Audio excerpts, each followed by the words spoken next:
Disconnecting systemic racism from the classroom, listening to our students, the community, and ourselves.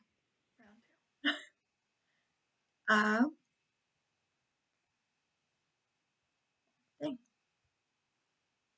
Hello, fellow teachers and learners. My name is Madison Francis, and as the title suggests, today we'll be talking about how we can combat systemic racism in our school systems. I'm doing this for a class project for inner city education, but I also believe this is a very important topic for anybody and everybody to understand, especially teachers, because you're bound to end up working at some point in an inner city area or even just being around kids who have been from an inner city area, or you're literally going to have kids of different races all the time, so it's a good idea to just understand what systemic racism is and how that affects our classrooms.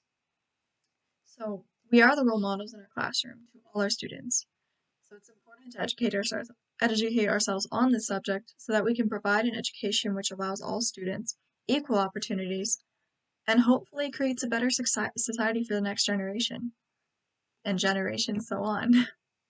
Now, if you clicked on this video, I'm assuming you are interested in what I have to say, and I'm sure even a few of you may be skeptical about the topic. So we'll start from base one. What is systemic racism? What is systemic racism? According to Dories, in 2019, systemic racism is essentially the government creating laws that specifically make it unequal living for certain races. Most often it is found within unwritten and unspoken laws in today's day and age, or at least like the race isn't actually written into the laws. But as a byproduct, it is within those laws. For instance, we have the law. I don't know what specific law it would be, but you can't steal. Theft is a criminal action. Now, this applies to any race whatsoever. However, the people who are most expected to steal are those living in poverty because they don't have the money. And who is the majority living in the poverty? Where I live, in Winnipeg, Manitoba, the majority is Indigenous people. The Winnipeg School Division encompasses most of the inner city areas, which is defined by poverty, and the Winnipeg School Division reported that about half of their students are Indigenous, with the second leading majority being immigrants and refugees. Since the Indigenous peoples are the most prevalent in high poverty areas, and the second leading being immigrants and refugees, unfortunately, they're whom we see in these areas, and then we expect them to steal because we assume they don't have the money. Say they're in a rich area and they don't have the money, we assume they're stealing because they're out of place from where we usually expect them to be. So we end up with police officers watching these races more specifically, even if they're not doing anything wrong, simply because they're expected to commit the crime. Now, I know for a fact some of you with the same skin tone as me, Caucasian people, are thinking, yeah, but people are rude to me because of my race too, always saying that I myself am a racist. How racist is that? So, yes, I agree, it is a very rude thing to assume, and I myself also hate it when people just assume that, say, I'm racist or something like that. However, when they do this, they're not being racist towards you. Why? Because racism requires that our society's system as well is working against you. And it's simply not, because the society system for Caucasian people, it was built for us because it was built by us. Not, individually by us, but by other Caucasian people in the past. So even if we don't notice it, it's something that does come up in the present because it's how our society was built. So fighting it's a little bit difficult because you don't notice it, but I will get into that. So yeah, you could say, however, they're being prejudiced, which is essentially what you're thinking when you're saying, oh, you're being racist. Essentially, the idea that somebody is being rude towards you because of something they have assumed, even if that assumed idea is untrue. So that's what prejudice is. Prejudice, individual, an individual being rude to you. Racism, a system, specifically discriminating your entire race. That's the difference. So, with that clear, we can discuss white privilege, which I also know a good few of you just cringed at when I said that, because I used to too. But here's the thing. White privilege, okay? So, an argument for that is white privilege isn't real. It was made up to make white people have to feel guilty about themselves when they haven't done anything wrong. Solomon et al. 2005 explains that we have actually been taught not to acknowledge our own privilege. So I don't blame you. And I mean, to be fair, it's hard to see what you're missing if you already have it from the get-go. However, despite the fact we are taught not to acknowledge our white privilege, Solomon et al. 2005 also say that we need to learn to reflect and acknowledge it. So let's get into it. What is white privilege? And what the heck does it have to do with systemic racism? We already know that systemic racism is being put into a more difficult position in life due to the laws and society around those laws. Well, white privilege is essentially the opposite. By having white privilege, you're put in a less difficult position due to laws in society. You won't be discriminated against on a society level basis due to your skin tone. You will not be followed in stores because of your skin tone and the assumption that you're going to commit a crime. You don't have to worry about the police driving in your neighborhoods and assuming you've committed a crime due to your skin tone in the area you live in. It's even in the little things. My boyfriend is Ethiopian with a lighter toned but black skin tone, whereas I am clearly white. There was one time when we were at Walmart and he said he's worried about the scanner beeping even though he paid for everything, that he's afraid of being confronted and not being believed when he says that he didn't steal anything. Even though he has a receipt that says all those things, he still thinks that he won't be believed. I told him that I wouldn't worry because he didn't do anything. And if it were me, I wouldn't worry because I didn't do anything. But he told me that I'm not worried because they would believe me. And he isn't wrong. When we were talking about poverty and association with race, the second on the list was immigrants and refugees, who are often of color. So he would be less likely believed. Hell, there are times I beeped going out of store, and the cashier simply just waved me by because I was not considered a threat to be stealing. There was also a time when my boyfriend and I decided to catch a bus on the way home from the gym because he didn't have a working car at the time. I thought I had 2 bus tickets, but I only had 1. So, my boyfriend asked me, who are they more likely to let on? And boy, 100% it's me. Why? Because I'm white. Guess what? He did let me on and said not to worry about it, just have it next time. I have personally seen, in contrast, colored people not let onto the bus, while I and other white people are allowed in the case of not having payment. Sadly, it's assumed that those of color are just hitching a ride and will not have fare next time either because they're poor. It's really this association with being poor and your skin tone. Even if you're not, you could be really rich. But because of your skin tone, they're still going to assume these things. And us white people, we don't have to deal with that. So, moral of the story, I didn't like to have to ask to be let on without my fare. I don't like doing that ever, generally. It's super, super anxious for me. But at least I'm not going to be discriminated against because of my skin tone. And that, my friend, is white privilege. Okay, so let's move on and get a little bit more into the teacher side of this. Teachers often act as if they do not have any connection or understanding to those living in the inner city, putting them in the place of a perfect stranger, as coined by Dion in 2007. Now, This is a pretty bad stance to take because if you're essentially turning a blind eye to people you may end up teaching, and you will find yourself forgetting to listen and pay attention to your students. Plus, you always have some connection to the inner city, if not through close relationships among the strangers from the inner city, as well as your own personal beliefs and ideas of the people that live in the inner city, which is often from the stories that your parents have told you or your friends, your family, everything that you've heard about these areas of the city that are considered sketchy. So, saying you have no connection, like whatsoever, it isn't true. You at least have some beliefs or values, and you've definitely interacted with a stranger at one point in your life. So,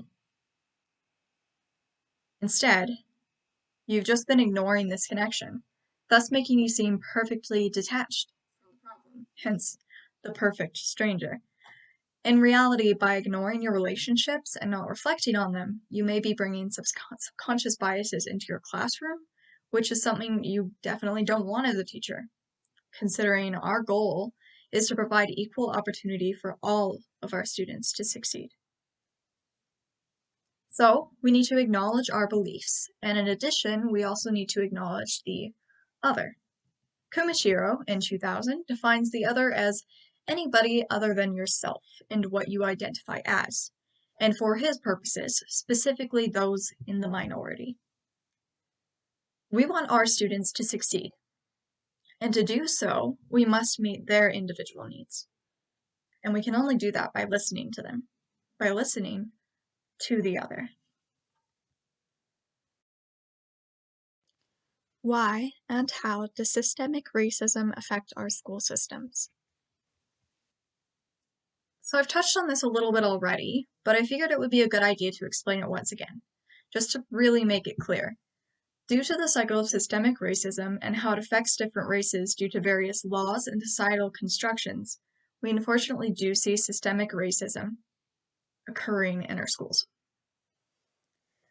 The past is something that haunts us and emphasizes this racism, though I'm sure most teachers in today's setting are not meaning to relay the racism of the past into our current society. It's very much a subconscious thing. Something you don't notice, but you might do without noticing it. An example of how systemic racism occurs in schools during our current times is set where I live, in Winnipeg. In Winnipeg, Manitoba, on Treaty 1 territory, and it's also centered around Indigenous peoples. And as there are more Indigenous people in the inner city, this is quite pertinent to schools within the inner city as well. So to explain the cycle of systemic racism for this story, we have to look a little bit into the past and see how it is affecting the current. Dories, in 2019, explains how through racial hierarchy, we have pushed people of colors into areas of poverty in the past. I don't know specifically which article this one is from. It might be from Dories as well. But basically, we pushed them to within Winnipeg. We pushed them to the outer reaches, and we lived in the more of the inner part of the city, because that was like where they weren't welcome. And then once we started to build suburbs, and those were the nicer areas, that's where we moved, and we started pushing Indigenous people into these lesser, not very nice areas instead. So the result is having, once again, a majority of Indigenous peoples and other colored people in the inner city, low economic areas. And once again, due to this, we have negative connotations of how well they can succeed due to them living in poor areas. Sadly, as much as we don't want it to, we go into classrooms as teachers with these subconscious beliefs, and it honestly affects how we teach these students. I'm gonna just have to edit that out. Latson Billings in 2017 discusses these occurrences and how, yes, poverty does have an effect on students, but if we do not believe in them, we are setting them up for failure. In other words, we should really be going into the classroom thinking, Wow, look at all these amazing students. I wonder what they're going to be bringing to the table. Sadly, that's just not how we look at students. Even in general, that's just not how teachers tend to go into the classroom and think. We usually think, oh, I'm the teacher, so I know everything for what they're going to learn. We go into it with a fixed mindset, with the idea that we aren't going to learn anything from this. I mean, this has been changing, luckily, because we've had more education in recent years, but uh, it hasn't been that long ago. Laura Sokol, in one of her articles, I believe it was the 2016 one, I'll link it out here with my other ones after. She says that in 2008 is when we started to introduce inclusive things, and even for indigenous things and stuff like that, it's taking a little while to be within that. And this is just in Canada, in Manitoba. So that education, that expectation might be different in different places. They might not even have that. So yeah, it's a problem. It is a problem. Where was I? So more often than not, we as teachers think about how we can help these students to succeed, how we can make them think like we do. Inherently, these intentions aren't wrong, as you are just wanting to help them as a teacher. But at the same time, by thinking this way, you are putting less faith in your own students' abilities. This thinking may result in students feeling less confident and wind up putting these students into places which we can ourselves consider, and end up putting these students in places which we ourselves consider unsuccessful. In addition to Indigenous students, we also have multilingual students who are discriminated against, often because of their accent or difficulty with the English language. When immigrants move to new countries, they often have to start in poorer areas due to laws and restrictions upon which jobs they can get initially, or whether they can get a job at all. So, with a multitude of immigrants in the inner city area, we wind up with different backgrounds, identities, and languages. Johnson et al. In 2017 discusses how our initial ideas of poorness relating to the lower Johnson et al. In 2017 discusses how our initial ideas of poorness relating to the lower cognitive ability also applies to multilingual students because of the areas they start out in within North America.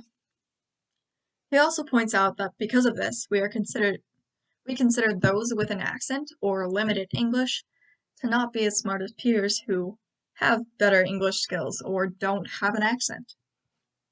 So, once again, we wind up limiting our students due to assuming they have less potential. Also, as a sort of side note, this connects with white privilege, as white people are often more fluent in English or have certain accents that are deemed smart, such as a British accent.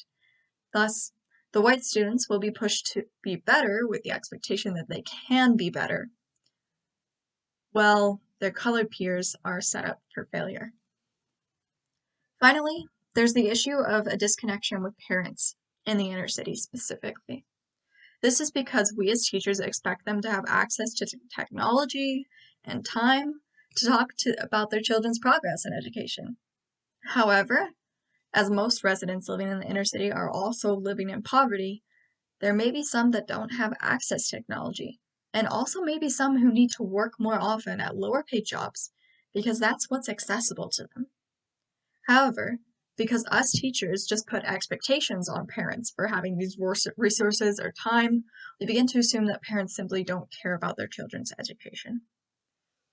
Berksgaard and Sutherland, in 2003, point out that parents within the inner city actually do care about their children's education, and when a good family support system is there, they often do better. Although Berksgaard and Sutherland still have a tendency to say only certain races have good family support, Filipino and Asian, while others do not, Indigenous, which is quite problematic in of itself, their argument still holds pretty good value.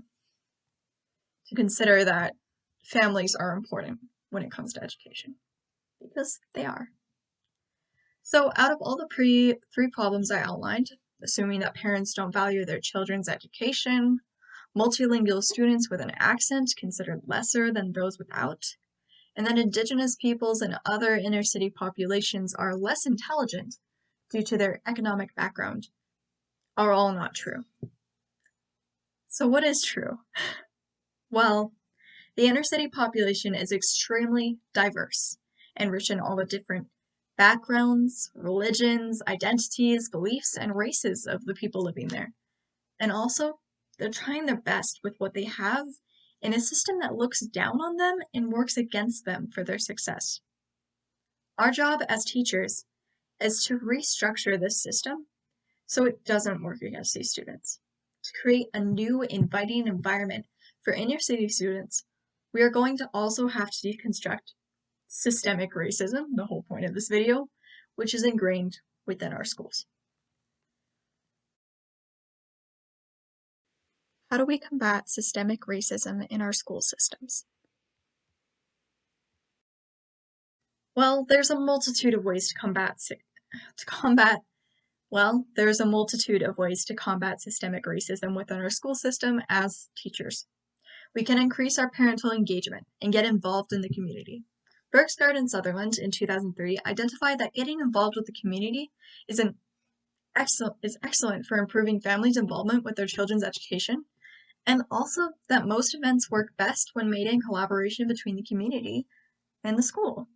An example they bring up that works is powwows, as they're organized in conjunction with the school and the community, allowing for more opinions to be heard than just that of the teachers and everybody that runs the school, essentially.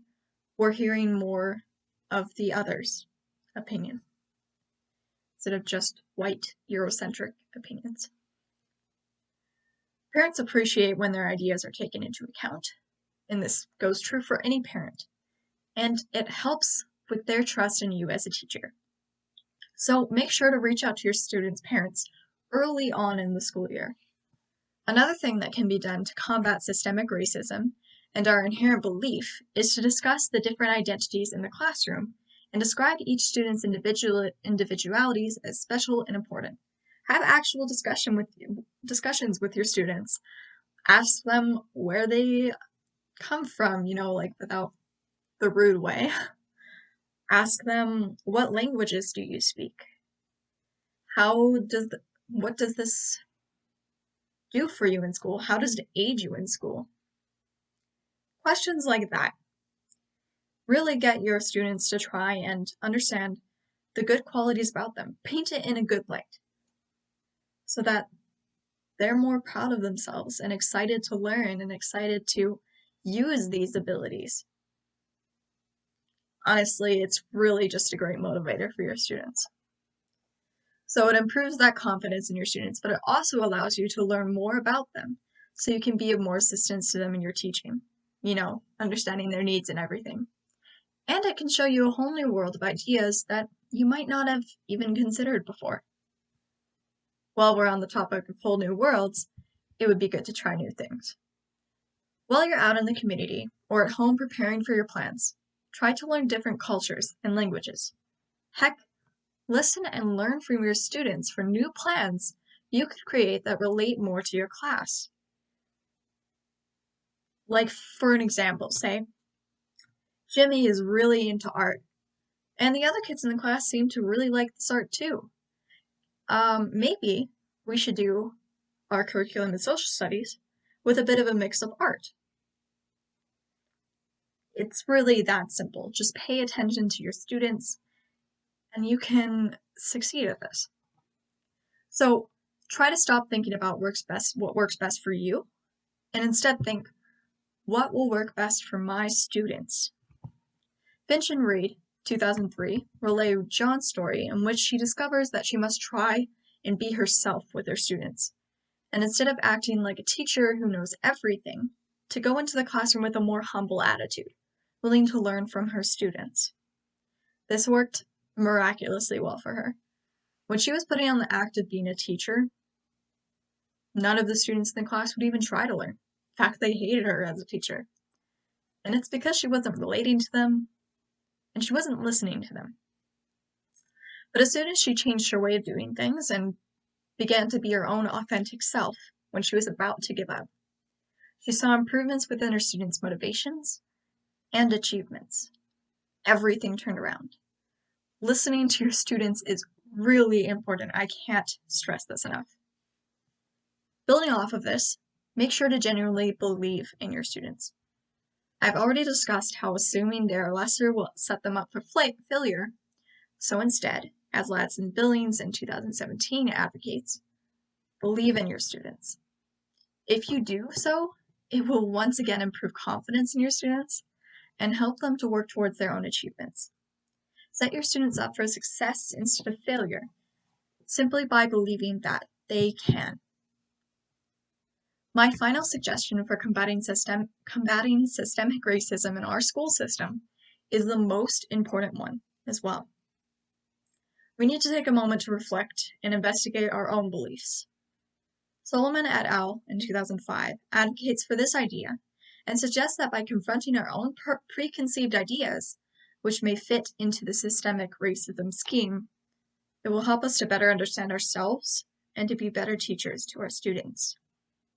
They state that it is not easy for white people to confront systemic racism and white privilege, and we often first feel attacked by it and feel the need to retaliate or to evade the problem.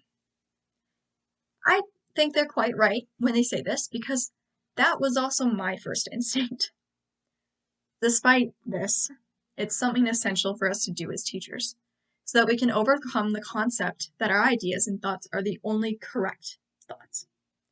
As a result, we can then build up a growth mindset, which we can learn from our students. Sokol, 2012, states that having a growth mindset is essential to being a successful inclusive educator. It is also equally important for being an inner city teacher, as there's lots of diversity, so there's a need for that inclusivity. So, we need to start with this investigation and reflection of ourselves and our beliefs. After all, if we don't listen to ourselves first, we won't be able to listen to our students. How do I complete an in-depth personal self-reflection? I understand that actually getting down to it and completing an in-depth personal reflection may be very difficult for some people. Or at least by some people, I mean it was difficult for me. So if anybody else is having trouble, there's gotta be somebody. I figured I'd give a little reflection of my own for you to work off of as an example. Hopefully this will help in creating your own personal reflection. So for the class I'm creating this video for, Inner City Education, I have already written a reflection considering my own beliefs and how they have changed as a part of one of my other assignments. In this reflection that I'd already written, I discussed how my Indigenous friends and Ethiopian boyfriend changed my understanding of different races and beliefs.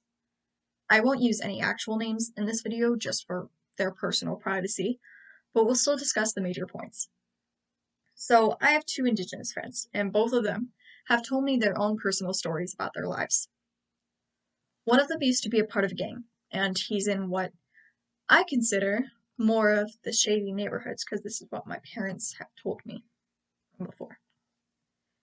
So in these areas, he's actually confronted and acknowledged by other people that know him because he used to live there. Also, despite our ideas of gangs being bad, I've come to realize that's a part of who my friend is. And it's made him into the caring, protective person he is today, who will do anything for his friends. So it's not all bad. I know that if anybody in our friend group was being mistreated or was in danger, he'd be the first to step in to help us. I think this is partially because he knows what it's like to be in those situations, so he wants to protect us from those occurrences. My other Indigenous friend told me about how her parents were and still are drug abusers. She told me that because of this, her parents were deemed unsuitable for taking care of her, and she is lucky that her grandmother took her in. Despite her parents being drug abusers and her living in that household for a decent portion of time, she hasn't followed the same path, and she's on her way to becoming an architect.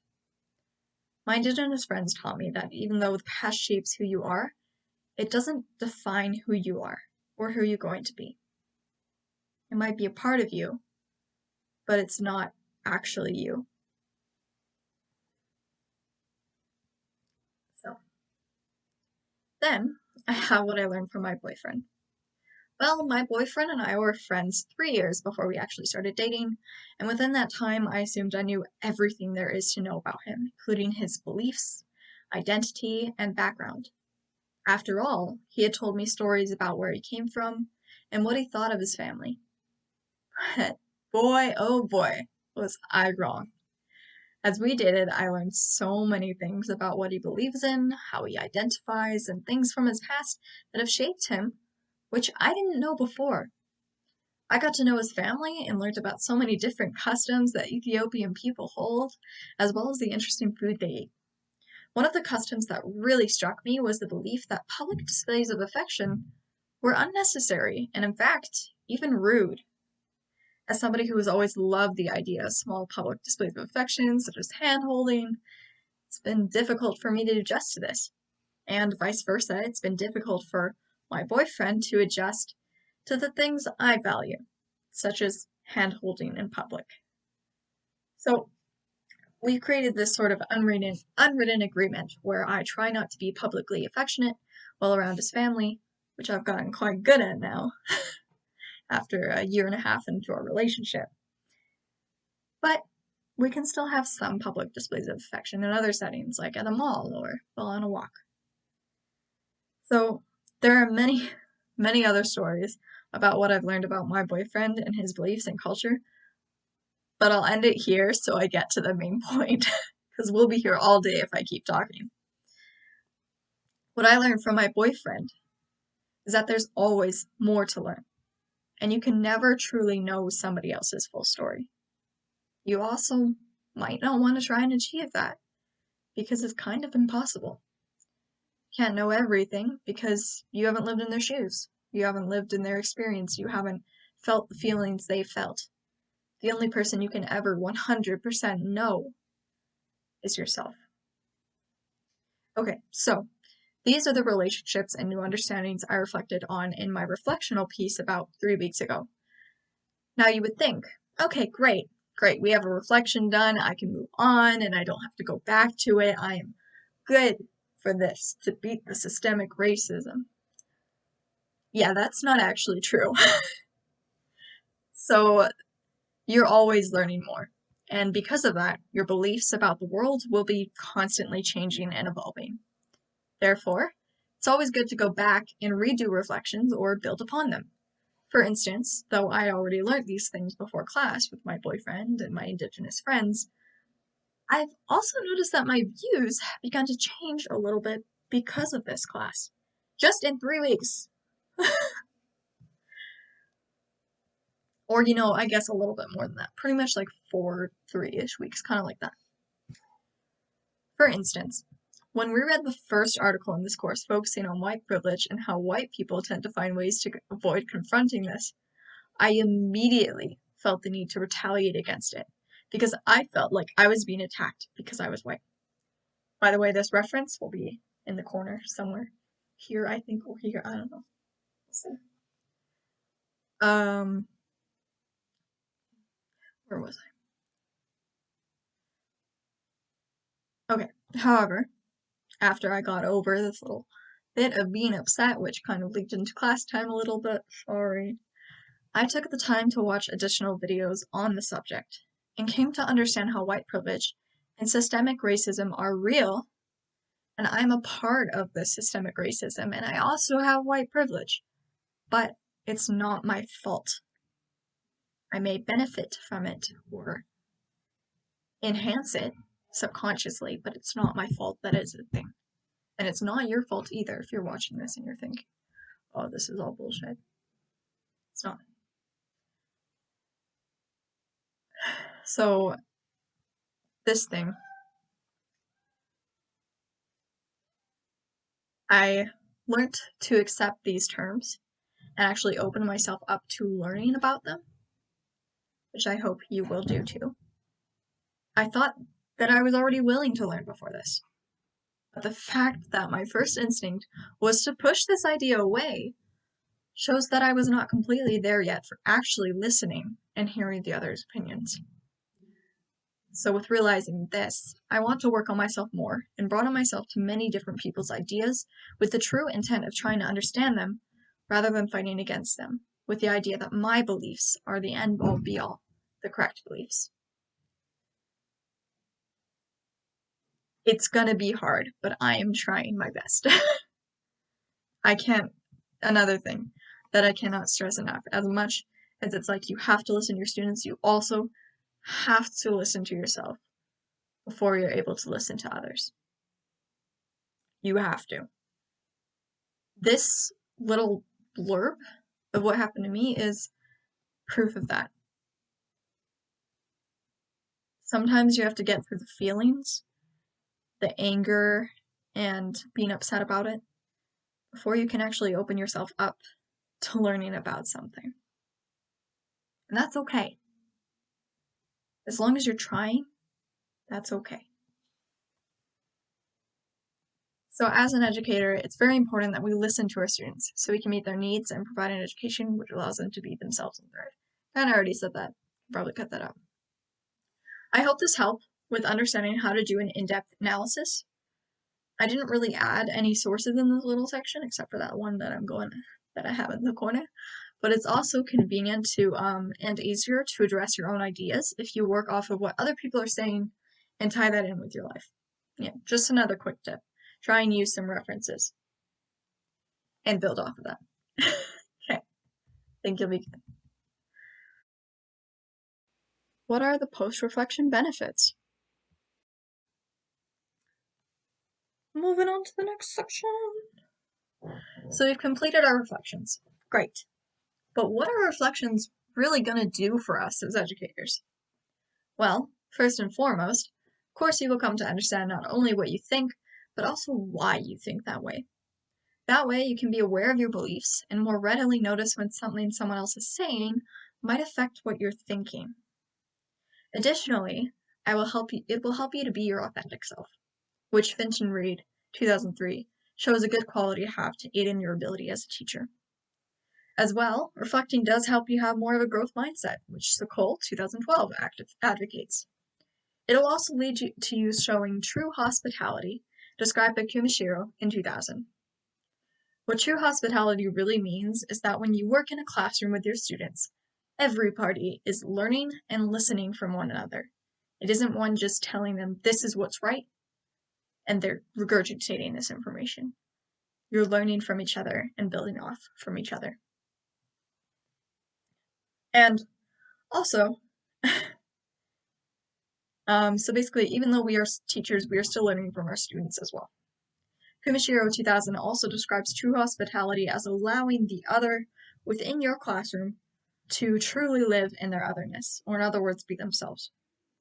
This means you won't always know what will work or won't work.